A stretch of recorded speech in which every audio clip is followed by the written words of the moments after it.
much everyone for joining us from so many different countries. Like I was already mentioning, today we'll be talking about importance of educational and behavioral assessment with none other than Miss Gina Luna. Thank you so much, Miss Gina, for joining us. And I will tell you all more about her a little later. Before that, let me give you all a quick introduction about ability. For us as an organization, all carers of children with special needs are at the center of our universe. Our mission is to make things easier for the caregivers. Our mission is to give every child an opportunity to thrive. How do we do that? We make resources more accessible, affordable, and effective for everyone. Of course, with the help of technology and collaboration with caregivers like you. The resources that we create and curate are accessible to you all via our resources platform. If you haven't yet visited it, please do visit. The link for the resources platform is being shared in the chat box right now. We bring to you a host of other support systems as well, such as community, this long list of resources which are made available exclusively for the ability participants. Everyone should be given the chance and the opportunity to enable the best possible chance of discovering their child's true potential. That's what we believe in, and that's what we work for. Also, to stay posted, other resources about ability from ability are available on our YouTube channel. If you haven't already subscribed to our YouTube channel, please check out the link in the chat box. It has hundreds of useful videos from experts from around the world. And to stay posted about the updates from Ability, you can also follow us on our Facebook page so that you can get to know and learn about all the new events that Ability is organizing or the new tools that we are bringing for the community to help the special needs children better.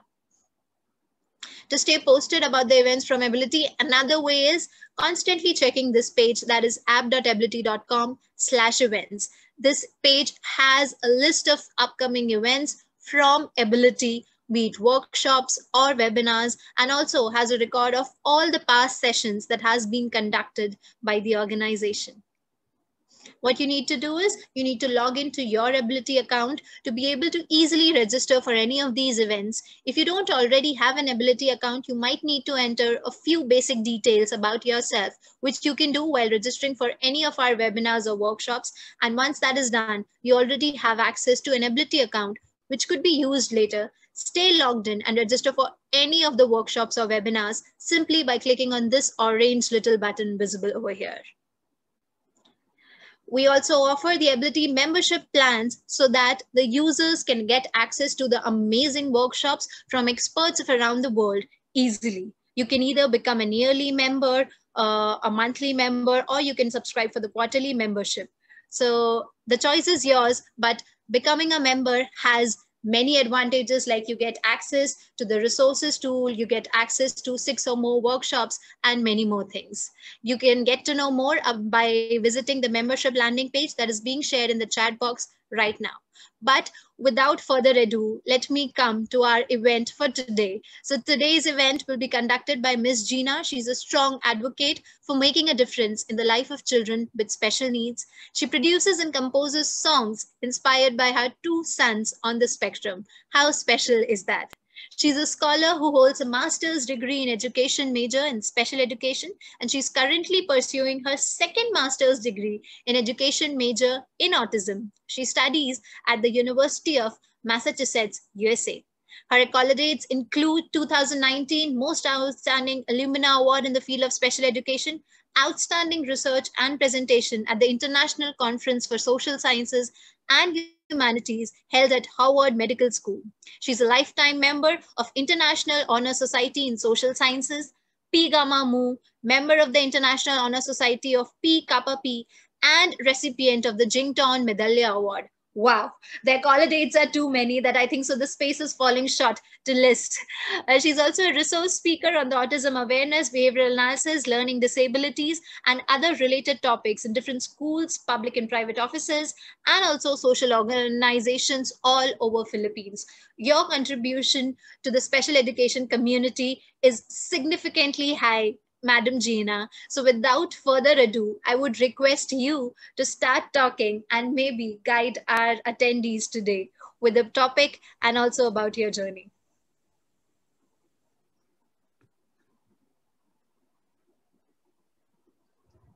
Shall I share the screen now, Swati? Yes, sure. Go ahead.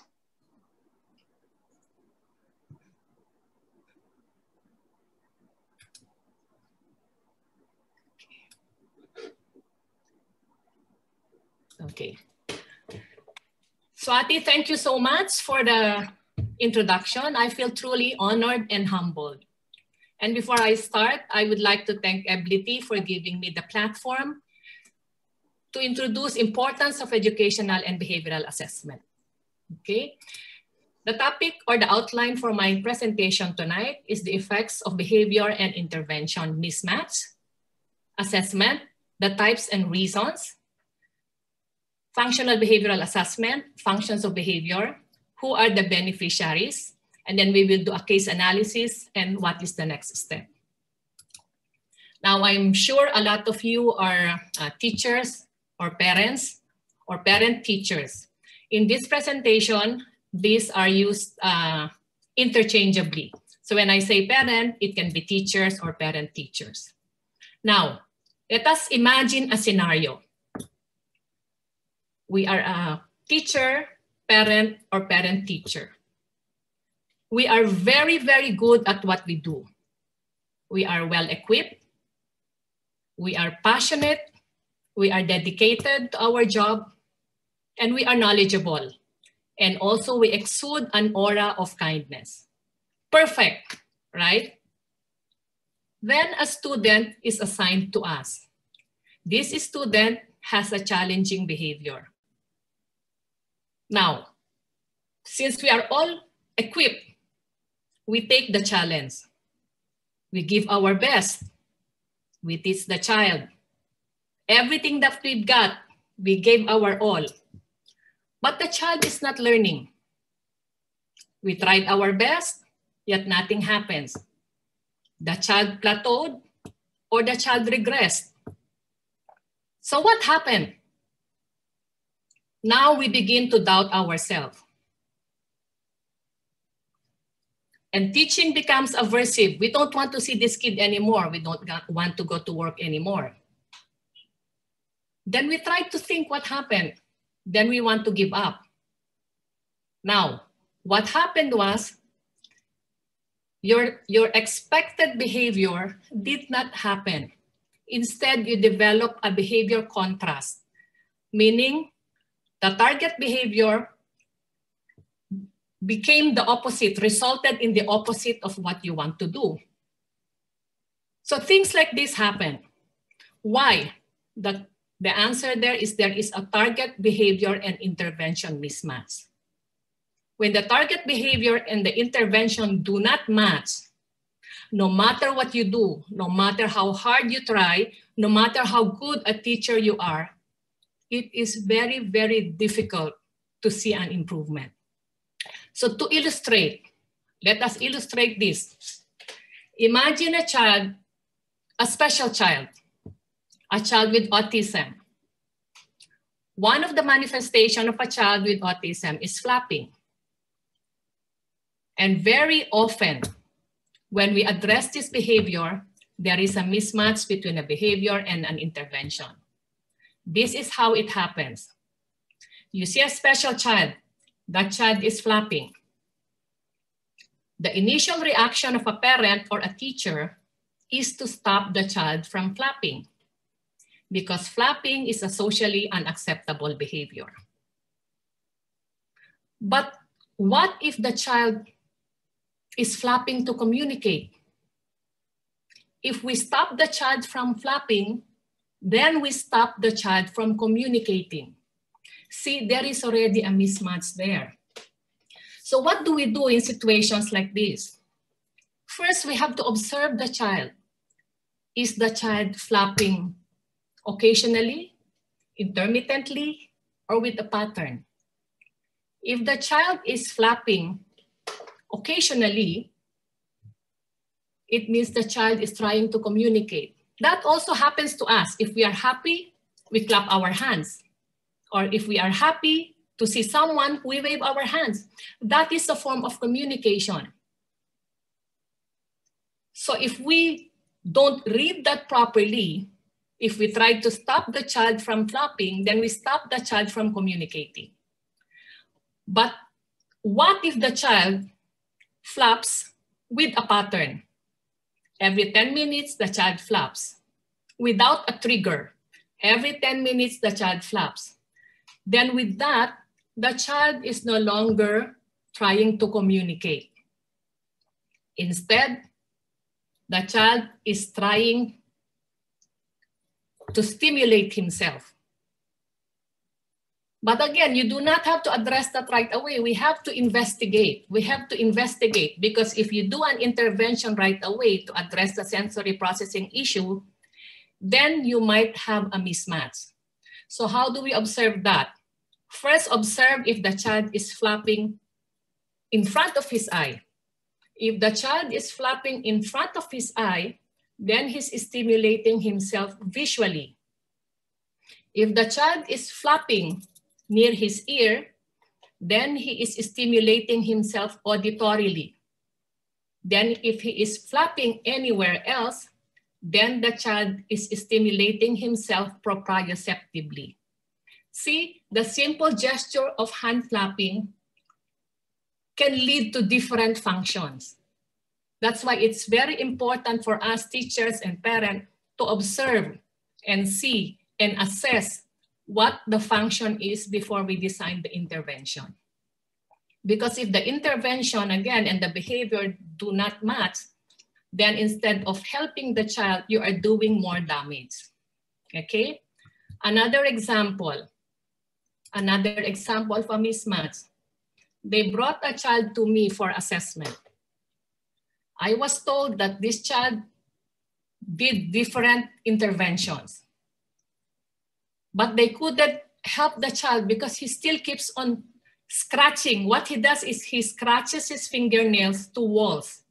He scratches whatever he sees, whether the wall is rough or smooth, he scratches it. And then they brought the child to me and told me to check the child because the child is having some tactile issue. And they've been doing therapy for months and there was no improvement. I checked the child. I checked the tip of the fingers of the child. And it's so smooth. Since it is very, very smooth, it is not tactile that the child wants. So I checked, I assessed, I evaluated the child. I asked him to scratch the wall. I asked him to scratch the floor. I asked him to scratch a rubber surface. Then I realized that his issue is not tactile. He is trying to stimulate himself auditorily. So the intervention that was given to him was tactile, but the need is auditory. See, that's why assessment is very, very important before you give the intervention. Now, what is assessment? Okay, assessment is the foundation from which we develop appropriate and effective intervention. So foundation, there has to be an underlying basis and principle. Then it is very important that we develop the appropriate behavior. Appropriate means it has to be suitable for the child's need. An effective intervention, we have to get the desired result. So assessment is a process. A process is we need to get information from diverse sources. So process is a step, several steps. So there are several steps to get information from diverse sources. So we get from parents, we get from teachers, we get from caregivers, we get from whoever is in charge or whoever is assigned to the child, the siblings, classmates. We can get information from them because this information will lead us to develop a deep understanding of the child's capabilities. Now, assessment is also a system. The information that we derive from the process, we organize it into a system and review the information gathered. This information gathered that are organized can help us improve learning and development. And then the most important thing is data collection. We collect, analyze, and interpret data to determine progress. Now, this will help us refine program and improve learning that are data-driven. For me, data-driven is very, very important because data will tell us our direction. If are we going to the right direction or not, truthfully.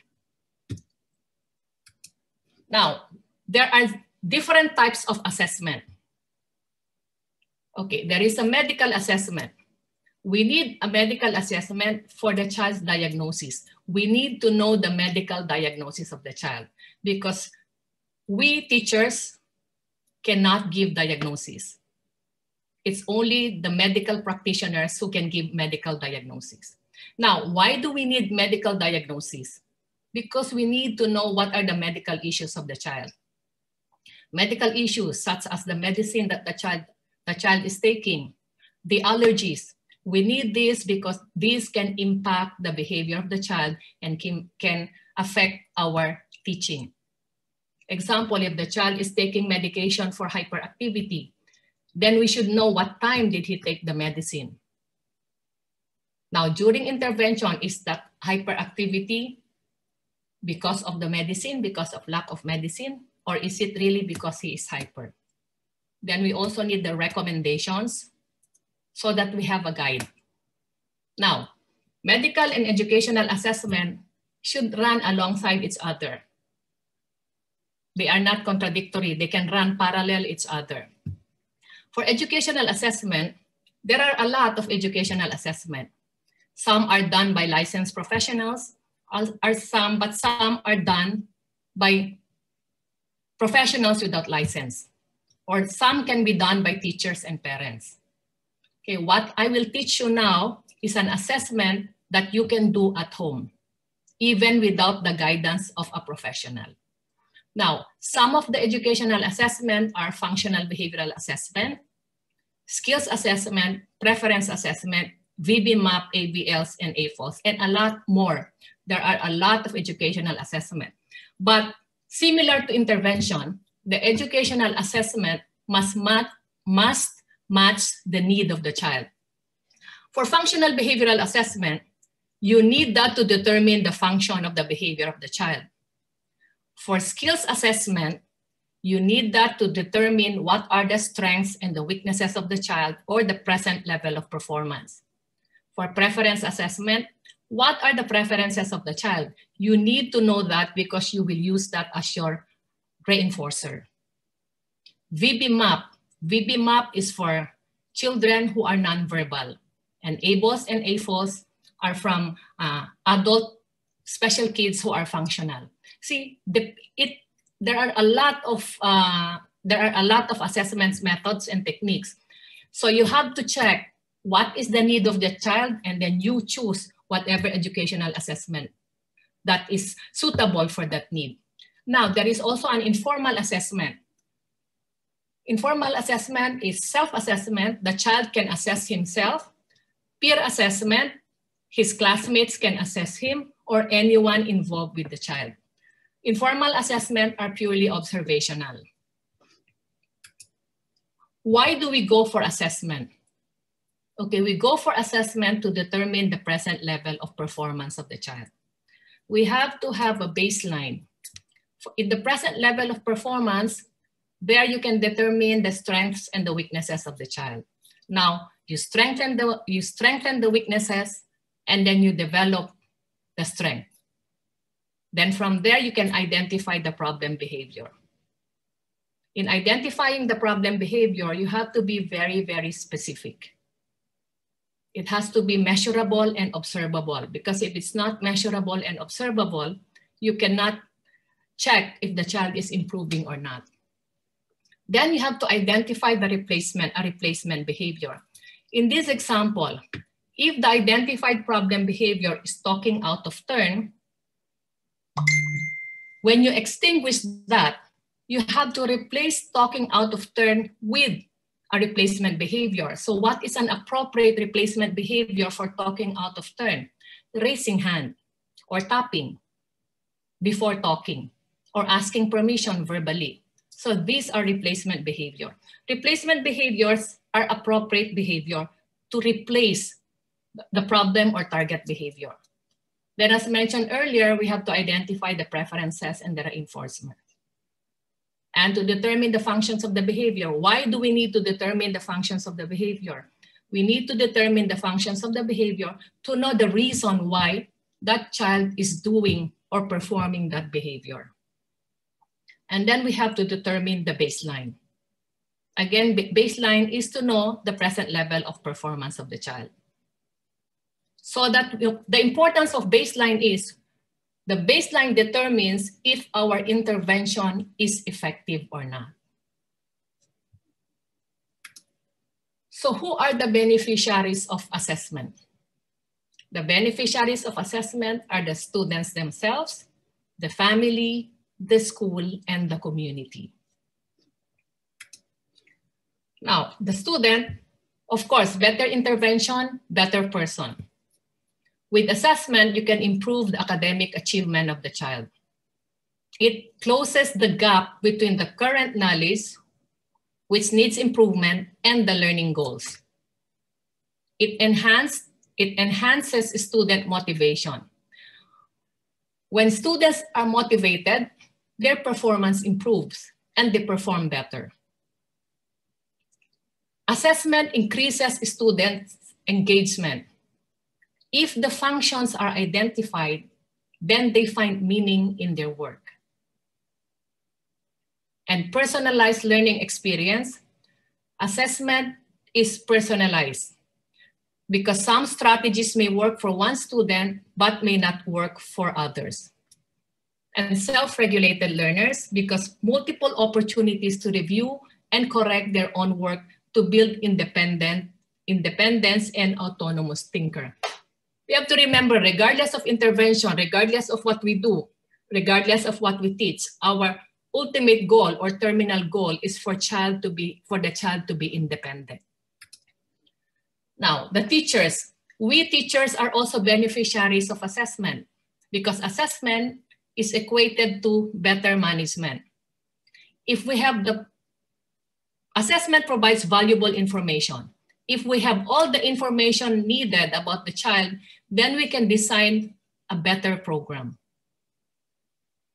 Assessment provides reliable data because if we have data, we rely less on comments as indicator of success. We can claim that the success of the child is because of our hard work.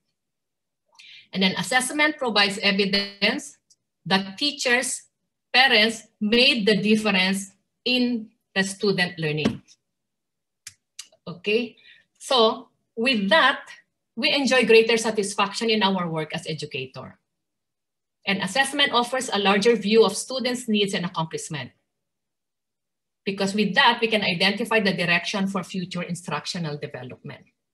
Now, with assessment, the school benefits because once the child is assessed, the school can determine the placement of the child. So what are the different placements? Self-contained or in SPED classroom. Okay, the child will take his classes in a self-contained SPED classroom. Integration and mainstreaming. There is a difference between integration and mainstreaming, and sometimes, teachers find it difficult to check the difference. They couldn't tell the difference between integration and mainstreaming. Integration is the child is mixed in the regular classes, but his or her base is in the SPED classroom, meaning his grades should come from SPED. His base is the SPED. While mainstreaming, special kids are also mixed with the regular kids, but their base is the general education and their grade comes from the general education. While inclusion, special education and regular students are mixed together, but the special kids are not graded. There is no pull out.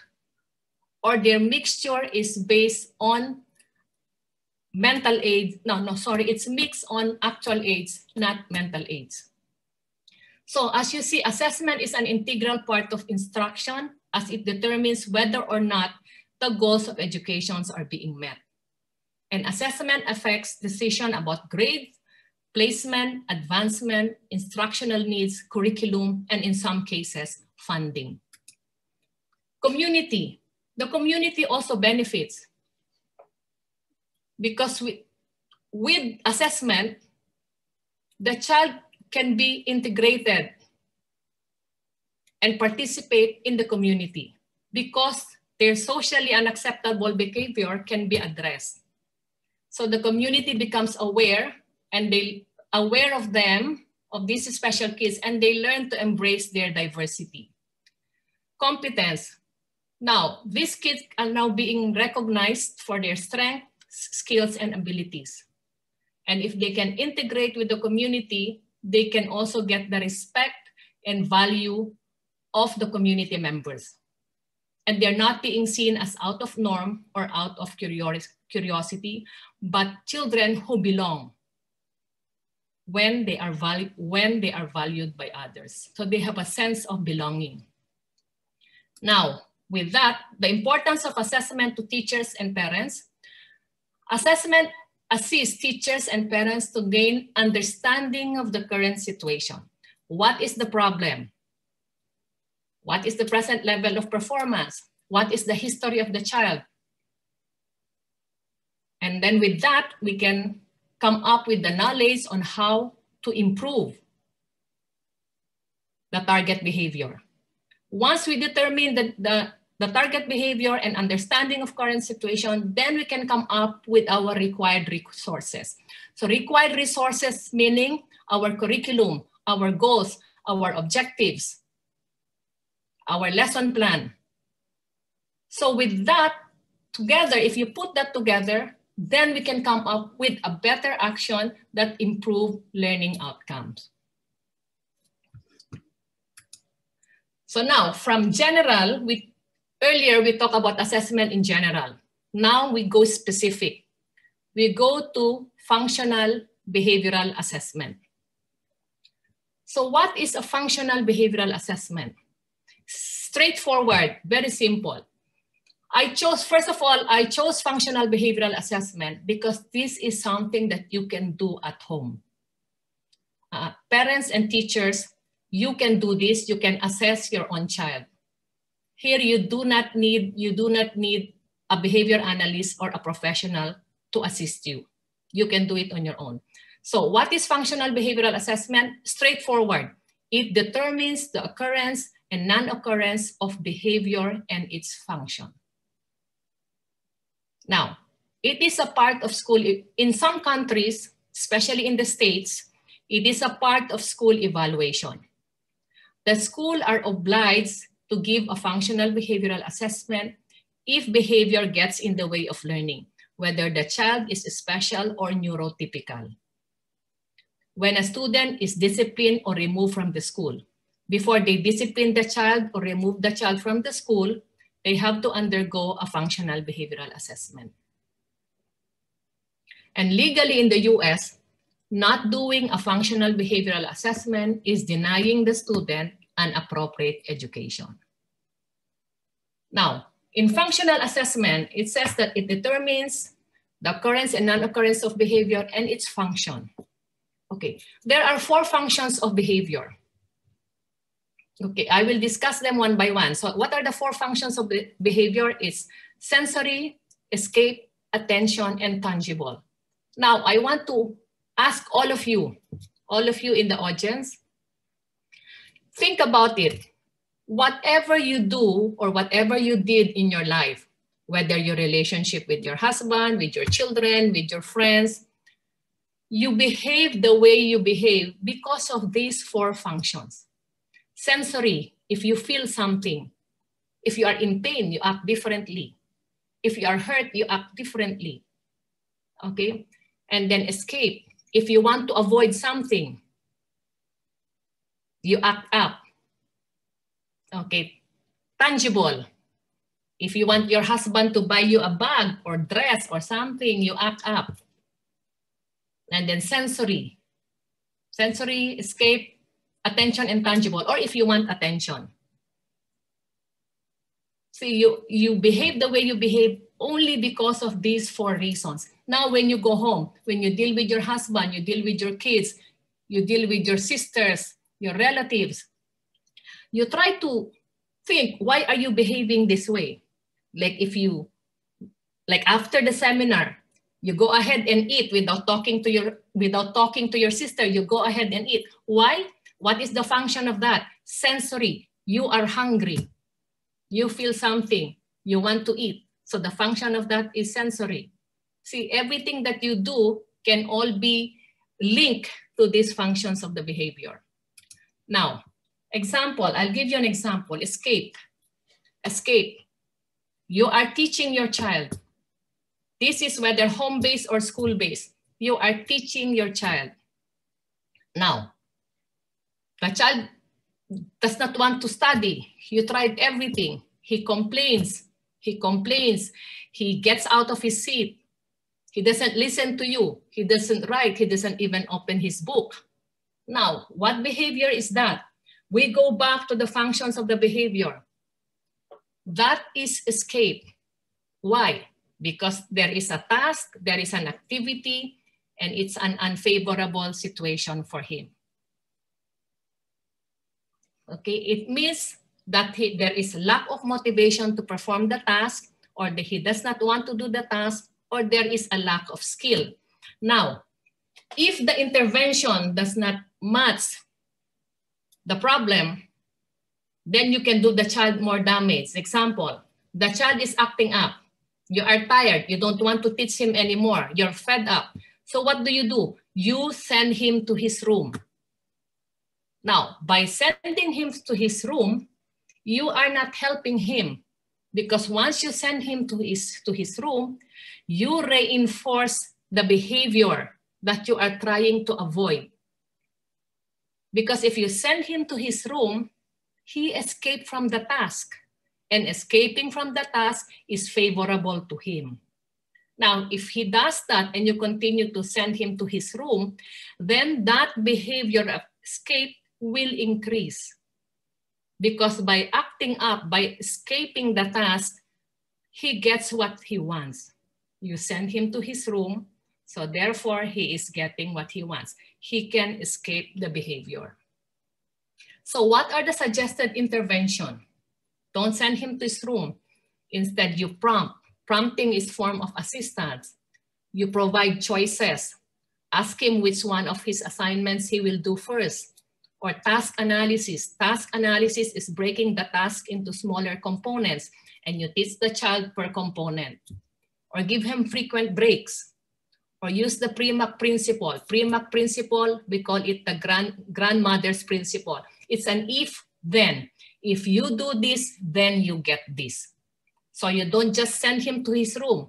You can tell him, if you finish your assignment, then you can go to your room. That is the pre-MAC principle. Or you use the high probability. High probability means you give him the easy assignments first.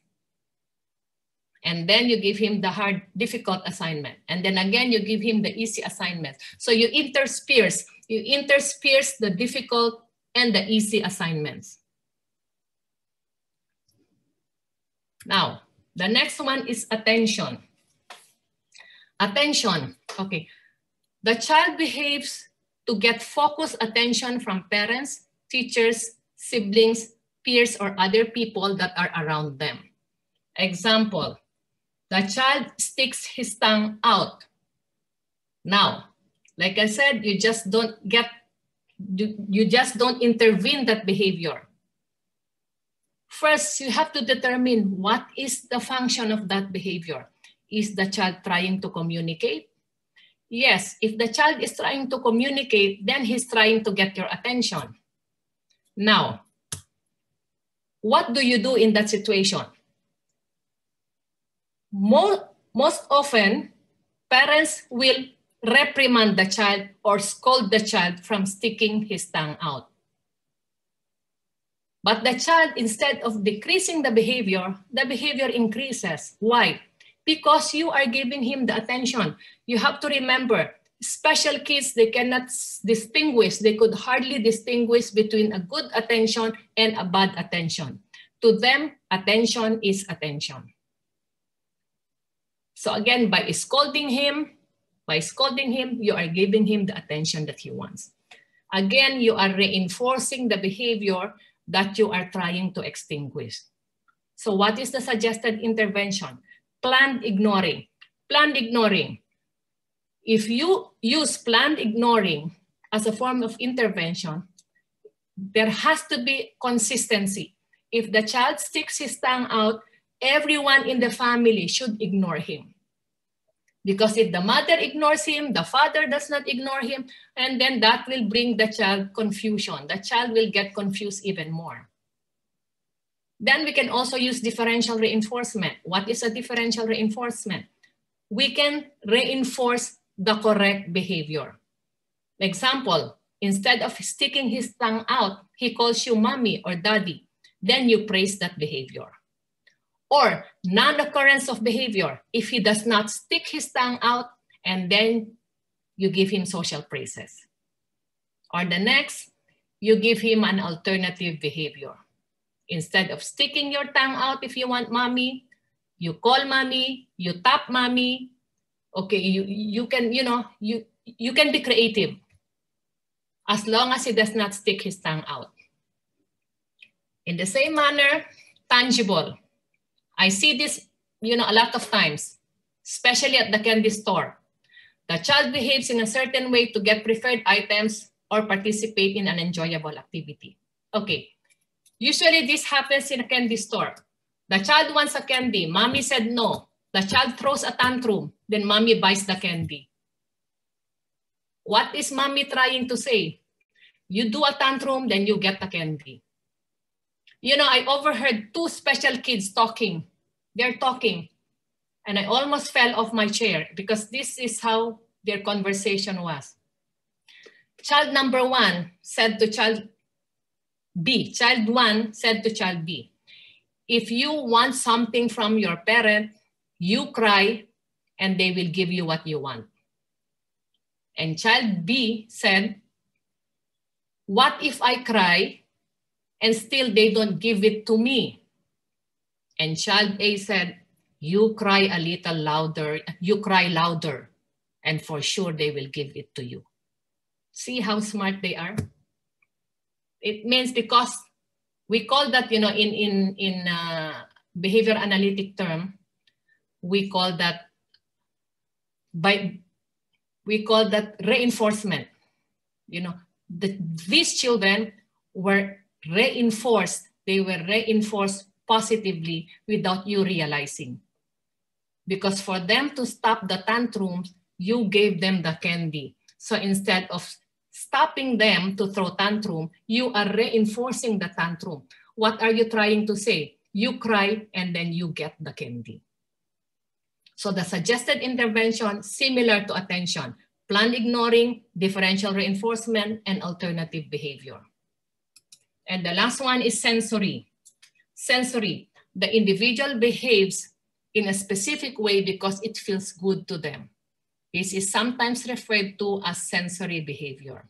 Now, this can be very, very difficult to determine. Sensory is very, very difficult to determine because it's hard to tell if the child is enjoying the behavior or he's doing that to call your attention, to get your attention, or he's doing that to escape something. And it's difficult also to determine between sensory issue and tic, because a lot of people can make a mistake also in assessing between sensory issue and tic. Now, what is tic? Sensory, let's define first. Sensory or stereotypical behavior. Stereotypical behavior is a repetitive behavior. Tic can also be a repetitive behavior. Tic can be vocal or it can be motor tic. They look very, very similar, and someone can make a mistake in giving an intervention. Now, this is a technique. For sensory issue, if you stop the child from doing the behavior, they will resist. They will resist because it is something that they enjoy. For tic, if the child is displaying a motor tic or vocal tic, if you try to stop the child wants to stop, but he cannot stop. See the difference? In sensory, they don't want to stop. For tic, they cannot stop. See, again, if we don't do an assessment, it is difficult for us to determine between sensory and tic. And again, we might give an intervention that is not suitable for the behavior. Now, we can do a case analysis. This is a case analysis for a functional behavioral analysis. So you can do this at home. Now, first of all, there is a referral. Okay, there is a problem. You know that there is a problem. So what do? You get the student profile, the history. In this case that we have, Joseph, we'll call the kid Joseph. Joseph was referred for functional behavioral assessment by his special education teacher and parents to address behaviors adversely impacting his school performance and impeding his academic growth.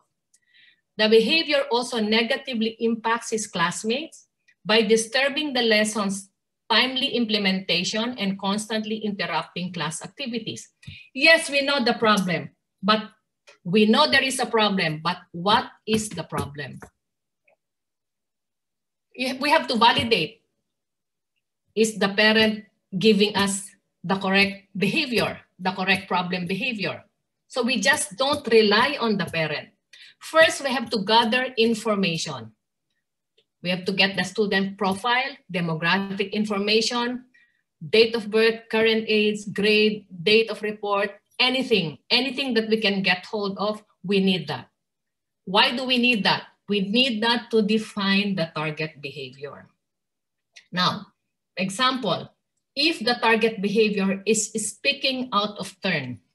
Now, the child speaks out of turn, whether in school or at home. In school, he blurts out answers or irrelevant information by talking to self or classmates while teacher is teaching or explaining in class. And at home, he interrupts conversation by speaking out of turn.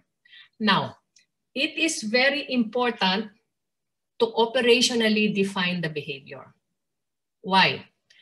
Operationally defining the behavior so that everyone in the team, like the teachers, parents, family members, they know the specific behavior that they are targeting. For example, if the behavior that you are targeting is tantrum, you have to define what tantrum is, because tantrum can be defined differently.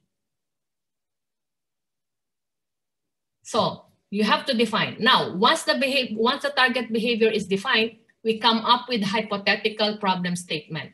So hypothetical, I say hypothetical first because we do not know. We still have to prove that if it's true or not. So hypothetical problem statement. When Joseph is in class, he interrupts the teacher and bothers his classmate.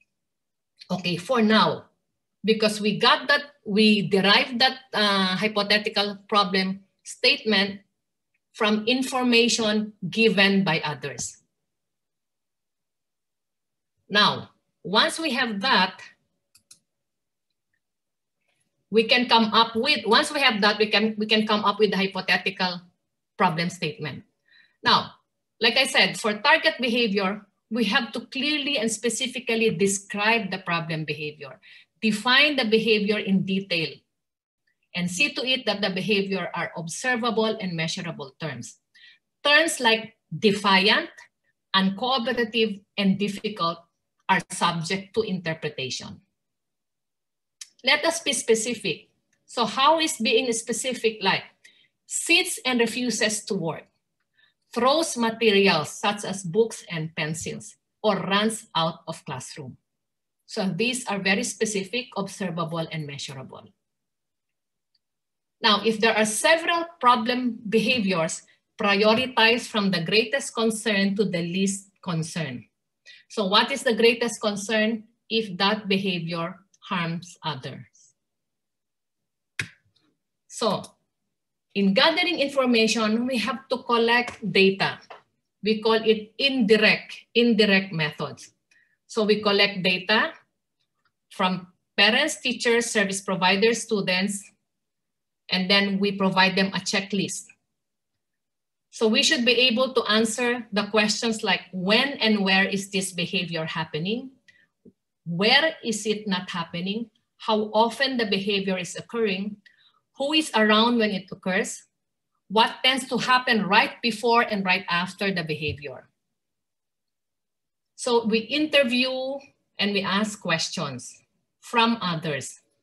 Now, I will give you, maybe Ability can give you a copy. You can use this at home for your functional analysis screening, for your assessment. I call it the functional analysis screening tool.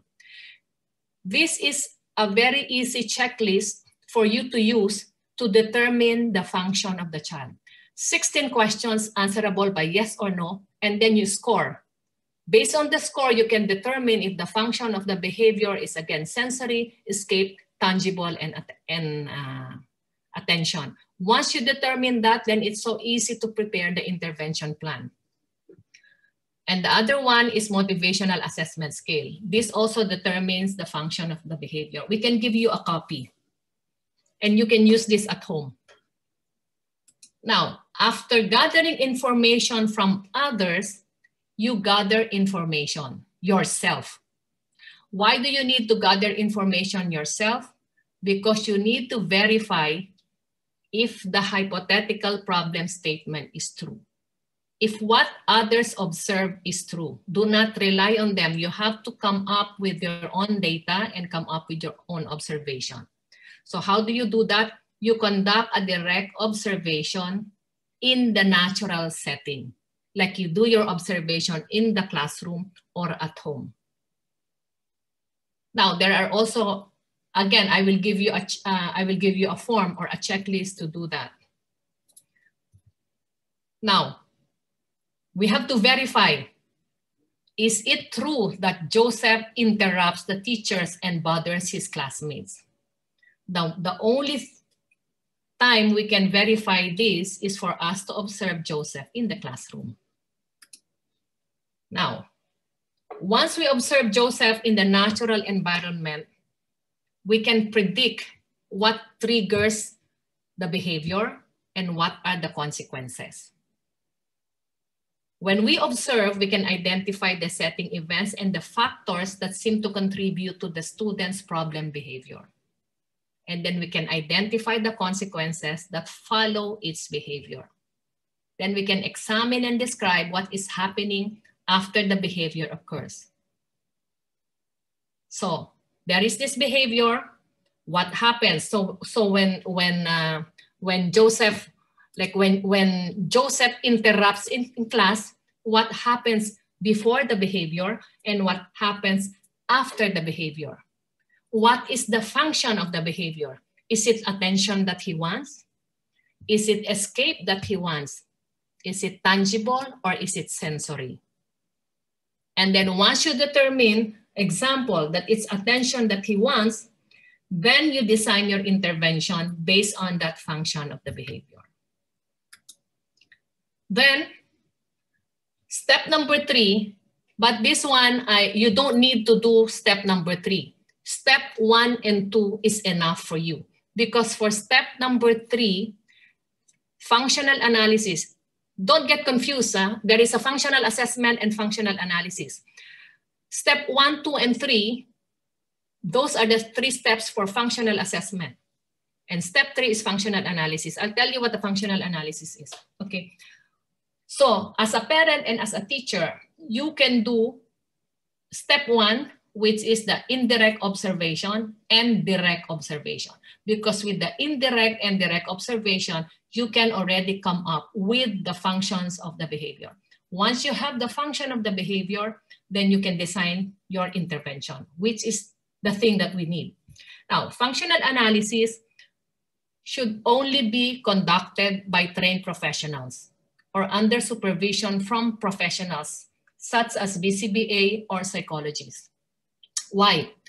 Because for the functional analysis, usually we use this for self-injurious behavior. And when we test the hypothesis, we have to trigger the self-injurious behavior, and that is dangerous. If you don't know what to do, because you have to trigger it, you have to let the behavior come out. Example, the child bites. Now we have to trigger that to see if it's really, what is really the function of that biting. And I don't recommend that. 1 and 2 is enough for you. So, like I said, the functions of the behavior. Once the function of the behavior is determined, then we can come up with the hypothesis. So initially, that was just a hypothetical hypothesis. Now we have the hypothesis. Our hypothetical problem hypothesis initially was during class with Miss X, Joseph frequently speaks, talks out of turn by blurting out. But once we do our observation, direct and indirect observation, we can come up with a hypothesis. You can see now the difference. During class with Miss X, Joseph frequently speaks or talks out of turn by blurting out answers or irrelevant information as manifested by talking to self or classmates while teacher is teaching or explaining in class. He speaks out of turn to gain teacher's attention or escape. See, with that hypothesis, you can already come up with an effective behavioral intervention plan. Because you already see, with this, you already know when and where does the behavior manifest. And then you were able to operationally define the behavior. And then you determine the function of the behavior. So that with that complete hypothesis, then it's easy for you to design the behavior. And then with that, you come up with an alternative behavior. So what will Joseph do? So when in class he wants to speak, he has to raise his hand. Or if he wants to share irrelevant information, he will write down his thoughts in his personal notebook and discuss with teacher after class. Now, once you have that, then you can link the function of the behavior to the intervention. Then you can come up and build a behavior intervention plan. So with behavior intervention plan, so you can manipulate the antecedent to evoke the desired behavior, like you can present cues, you can prompt, and then you can give consequences such as social praises, because behavior intervention plan is another topic. So I just incorporated this so you know that after the functional behavioral assessment, you can come up with a behavior support plan. Now, this is the assessment cycle. Determine the target behavior and its function through functional behavioral assessment. Gather data to review intervention, and then plan. You design the program, and then you do your intervention. You implement the program. And then you monitor. Once you monitor, you generalize, and then you probe. Now, I tell this to my teachers all the time, because I'm sure you see this problem. You have a student, you taught the student ABC. In class, he knows his ABC very well. But when he goes home, he cannot recite his ABC. Or teacher A, with teacher A, the child can do his addition, multiplication, subtraction easily. But when he goes to teacher B, he cannot. Now, I always tell this to my teachers. Yes, the child knows what he is doing. That's what you call mastery. But my dear teachers and parents, do not stop at mastery. You have to elevate it to generalization. Because generalization means the child could recite his ABC with mommy, with daddy, with teacher, in the classroom, outside the classroom. He should recite his ABCs anywhere and to anyone. In so doing, then we can say that the child has really mastered and generalized the lesson. Think about it. It also happens to us. We review our lesson very well. We memorize, we study, but during the exam, we black out. Why? because we were not able, we did not cross the line, the dividing line between mastery and generalization. During interview, we prepare for interview. We practice our dialogue, but when we come for interview, we get intimidated by the interviewer. We cannot say anything. Again, why? Because we were not able to generalize. Now, the ultimate goal of every teacher is for the child to be independent. So how do we know if the child is already independent, whether behaviorally or academically? I call it the hierarchy of learning. There is a hierarchy of learning. First, we teach the child skill acquisition, to acquire the skill. Once the skill is acquired, then we move on to fluency. Fluency is repetition, repetition, repetition, until the child develops the skill. Once there is a frequency, and then we apply. Application. Application is we apply the skill that we learn in a natural setting or a contrived setting. And now finally is the adaptation. Adaptation is to be able to apply or use that skill in our daily activity. See, we shouldn't stop at frequency and mastery. Now, with that, as a teacher, let us not give up. There is a solution. We just have to look for it. Again, no matter what the solution is, you must see to it that there is a match between intervention and the target behavior. And to be able to come up with the match, you have to assess. So with that, because my time is up, so with that, I would like to thank everyone for listening. And I hope that, you can apply whatever it is that you learned today. And again, it is very important to do an assessment before the intervention. With that, thank you for your time and good evening. So I'll pass you on to Swati. Thank you so much, Gina, for such an amazing session. Like you were saying, I am pretty sure that most of the people who are attending this session today must have learned a lot from you. That was so informative and very touching also at times. So thank you so much for this informative session. Because we don't have much of the time, I will quickly move on to the questions. But before I move on to the questions, I would like to remind our participants that the next webinar from Ability is scheduled on 1st of May, Fine and Gross Motor Skills for Children with Special Needs. The link is being shared in the chat box.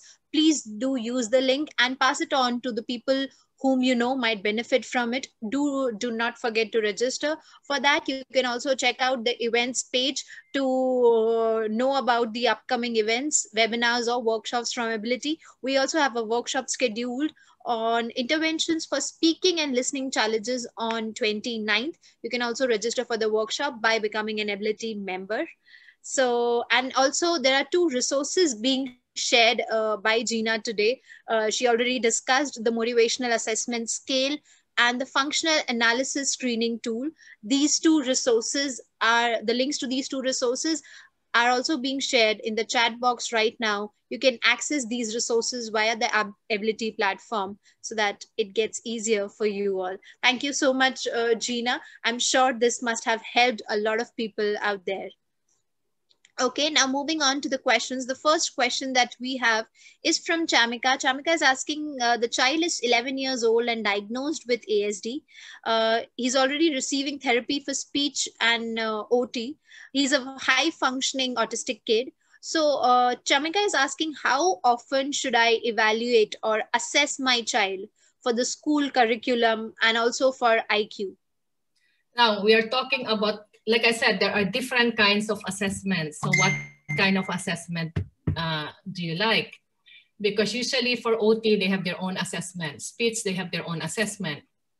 Again, it depends on the need. Educational, we have educational assessment. Now for IQ, you cannot do a behavioral assessment for IQ, because for IQ, you need to do a standardized test. And these standardized tests are done by those professionals who are licensed to do this.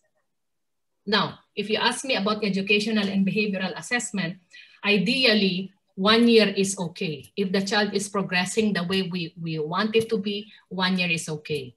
Otherwise, twice a month. We don't overdo it.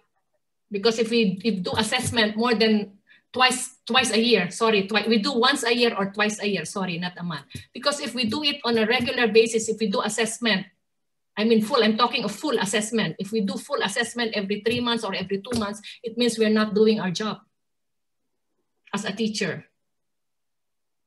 So I think twice a year or once a year for educational assessment is okay. Not unless it's needed. Got it. Hope that answers your question, Chamika. The next question that we have is from a lot of people. Deborah, Surekha, Aisha, and multiple others have asked us if you could suggest them a list of assessments or, few assessments that they can use for children, for assessing the skills of various children, and especially children with special needs. Now, again, like when you say assessment, I can give you a lot. No, there are numerous assessments out there, but the question there is the implementation. There is a danger if you do an assessment without, if you're not trained to do this assessment, you can do more harm than good to the child. So what I'm giving you are assessment, like the functional assessment is an assessment that you can do. Another thing that you can do is what I call it the informal skills assessment. Informal skills assessment, you can observe what your child can do and cannot do. And then with that, you can check the functions and then you come up with an intervention. So I can give you list, no problem. I can give ability and I can give you all the list of assessment and what do they do. Because you just don't go for assessment. You have to match, again, the assessment and the need. Like is your child verbal or non-verbal? There is an assessment for that. Is your child in early intervention or adult? Functional. Is the child functional or not functional? See, again, it depends. The danger is there. It's the same thing, whether intervention or assessment. There is a danger if you don't get to capture what the problem really is. I can give you, if you want, no problem. And I can give through ability, and you can put it in your link. What are the assessments that you can do? What are the assessments that, you need assistance from professional? And if this is the problem of your child, this is the assessment that you do. You have to match. I'll give it to you, no problem. Because if we discuss now, there are so many and we might run out of time. Sure.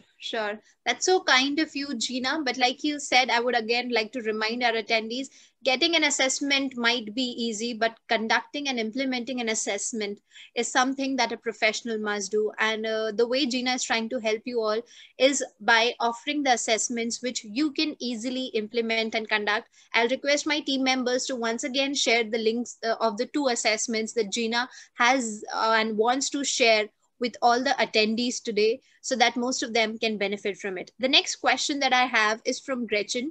Gretchen is asking what behavioral assessments, again, all the questions are related to assessment. So she's asking what behavioral assessments can be conducted by the teachers who are not health professionals. So something that can be used to test and address the learner's behavioral issue or problems. Yeah, the one I gave you, functional behavioral assessment. This is they can easily do this. They can easily do this assessment. Because what do you need to do as a teacher? What do you want to understand? All you need to understand is just the function of the behavior. What is the function? Once you know the function, then it's so easy to determine, it's so easy to design an intervention. Right. Definitely. So you have your answer, Gretchen. The link is being shared in the chat box. You can you can use this functional behavioral assessment to help the child. The next question that I have is from Swapna, and I'm sure many more parents would like to know, is there a way for parents to cross-check the informal assessment that is being done by a professional is correct or not? Are there any references? Yeah, of course. The very first thing, usually the parents are the best source of information. They are the best source of information because they live with the child. They stay with the child. So you get the assessment result. You get the assessment result from whoever assessed the child. And then you check if what is written there, again, through the hypothesis. Check the hypothesis. Is that really the behavior being displayed by the child? Okay. So it's simple. It's just a matter of matching. Like again, my parents and teachers, if they give you an assessment result, you have to double check it. So how do you double check it? You double check it through observation. Sure. Again, what kind of observation? Again, direct and indirect observation. That's the only way. That's the only way you can counter check, because you cannot counter check any report without observation. Exactly. So that's the way to go about it.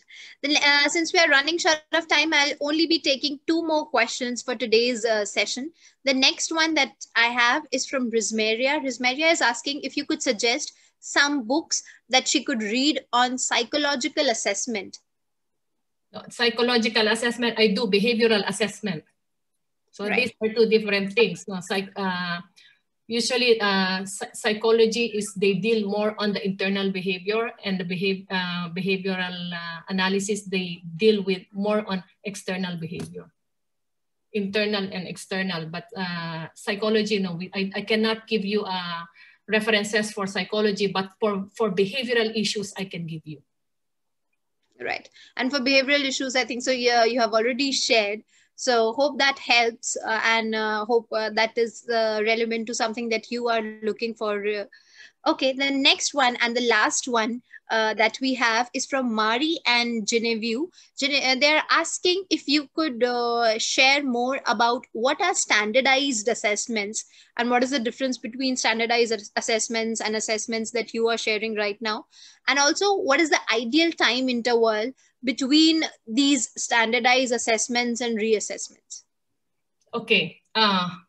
Standardized assessment is first, with standardized assessment, you can check the IQ. You can determine the IQ of the child with the standardized assessment. Standardized assessment, now this is the difference. Standardized assessment is you compare the performance of a child to a standardized group. So you compare the assessment that you derive, or the result that you derive, to a certain age group or a certain mental level with the child. You compare, and then from there you determine where does the child stand compared to this kind of group. While behavioral, you assess the child individually without comparing. So the standardized, you compare. For the behavioral, there is no comparison. And then what's the second question? What is the time? What is time interval, the ideal time interval difference between assessments and reassessments? Yeah, like I said, usually we do that once a year. The interval between assessment and reassessment is once a year or twice a year. Again, it depends from what country you are in. But for us in the Philippines, we do it once a year or twice a year. Because if you do it more often, if you do your assessment monthly, I'm talking about the functional assessment, not the evaluation. I'm talking about the assessment. Because if you do it monthly, and then your team is not doing the right thing. Definitely. Great.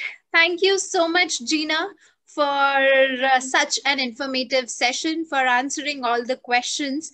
The chat box is filled with words of gratitude for you. Everyone thinks that this was a very informative session, and they got to learn a lot from today's session. Even I did, and I definitely agree with them. Thank you for being so passionate about helping the special education community. Your spirit is really, really commendable and also inspiring. So that will... I just saw one question that is very interesting. It says, can the 4 functions, it's from Mamta Praveen. She says, can the 4 functions of behavior be applied to normal children? Yes, Mamta, it can be applied to everyone, even us. Right. Thank you. Thank you so much, Gina, for noticing that question. Mamta, hope you must be happy that your question was addressed. I'm sorry if I missed it, but Gina being Gina and the taskmaster, she has done a wonderful job in conducting today's session. Thank you so much. Thank you so much. And that brings us to the end of the session. I will request everyone who are flooding the chat box with words of gratitude to also share your feedback about today's session in the feedback link that is being shared by our team members, so that we get to record your responses. And also, if there is any scope of improvement for us, we get to learn about that as well. So do share your feedback about today's session. Apart from that, I would like to remind you all that the next session from Ability is scheduled on 1st of May, the free webinar. Rita Gendelman from the United States will be conducting the session based and the topic would be fine and motor skills for children with special needs. So I'm pretty sure you must be interested in attending that session. Do join us for the next webinar, and all other information is being shared in the chat box. Gina, your final parting words about today's session. Okay, again, for me, having a child with special need, it's more than academics. Acceptance is the key to a beautiful beginning. Then with acceptance, we can do anything. And when you look at the child, you have to look beyond the disability to see the blessing. Because life is a matter of perspective. If we look at it as a problem, then it becomes a problem. And if we look at it as a blessing, then it becomes a blessing. So having a special child, again, is a matter of perspective. But it would be nice if we look at them as a blessing. So as teachers and as parents, let us also be a blessing to them, because we also learn from them as they learn from us. Sure, definitely. Rightly said, and what a beautiful and wonderful saying, Gina. Thank you. Thank you so much for inspiring us, for educating us, and for helping us, for helping everyone who joined today's session. Thank you. Thank you, everyone. My pleasure, and thank you, everyone. Great. So we'll see you next time. Hoping to see you on the next webinar from Ability. You could also join us for the workshop sessions. And if you're not already an Ability member, now is the right time to do it. Thank you, everyone. Have a great day and stay safe, stay indoors.